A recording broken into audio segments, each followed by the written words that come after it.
Fy enw i ydi David, ac mae fy ngwraig Jill a minnau wedi bod efo'n gilydd ers 14 mlynedd. Cawsom ei magu yn y Rhyl. Fe wnaethon ni gwrdd yn yr ysgol fel plant yn ein harddegau.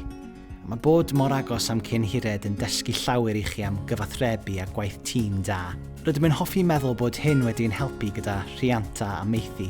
Mae gennym ni un merch, Abi, mae hi'n 12 erbyn hyn, ac roedd hi'n rhan o'r rheswm dros pam wnaethon ni edrych i mewn i feithi. Roedd ganddi ffrind oedd y meithi a dywedodd hi bopeth amdano fo wrthon ni. Tua 4 blynedd yn ôl, fe wnaethon ni eistedd i lawr gyda'n gilydd a thrafod y meithi.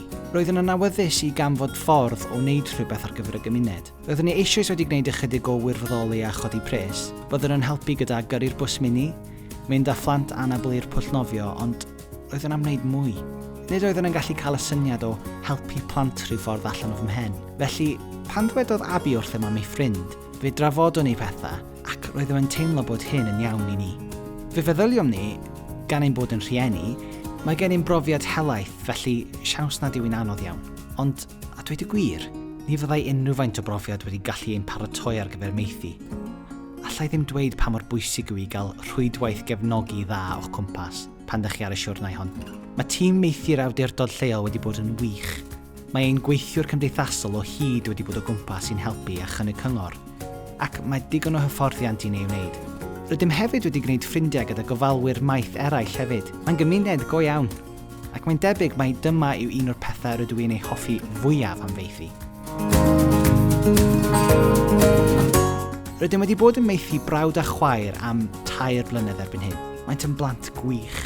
Maent wedi rhoi gymaint o gariad ac atgofion da i ni, a fydd yn aros gyda ni am byth. Rydym yn gobeithio ei bod yn teimlo'r un fath. Rydym wedi bod yn meithi brawd a chwaer am 3 blynedd erbyn hyn. Maent yn blant gwych.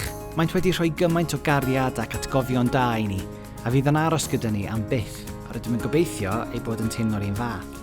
Y peth bwysicaf y gallwch roi i'r plant hyn yw eich amser. Gallwch chi bwydo, ei golchi, rhoi dillad neis iddynt, stafelloedd gwely braf a llwyth o degana. Ond mae rhaid i chi wneud mwy na hynny. Mae rhaid i chi fynd i lawr ar y llawr a chwarae gyda nhw. Yr unig beth maent eisiau yw eich amser.